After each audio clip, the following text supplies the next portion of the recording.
অবিশ্বাসীদের সংশয় দূর করতে গিয়ে বলা হয়েছে, নমুনাবিহীন প্রথমবার যিনি মানুষ সৃষ্টি করতে পারেন, পুনরায় সৃষ্টি করা তার জন্য কি কঠিন হওয়ার কথা? প্রিয় দর্শক, ঈমান ও আকীদা।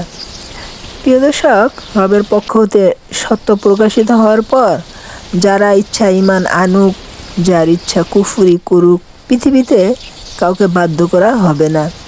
তবে আখিরাতে অবিশ্বাসীদের জন্য আগুন প্রস্তুত করে রাখা হয়েছে।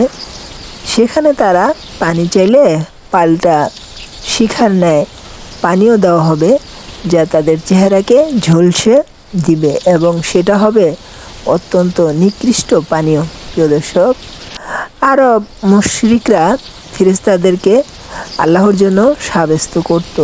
এটাকে আল্লাহর গুরুতর ও জঘন্য উক্তি বলে অভিহিত করেছেন, কারণ তিনি এসবের ঊর্ধ্বে। প্রিয় দর্শক, মানব দেহ চূর্ণ ও বিচ্ছিন্ন ও অস্তিত্বকে পরিণত হওয়ার পর তারা নতুন সৃষ্টিরূপে কিভাবে পুনরুত্থিত হবে?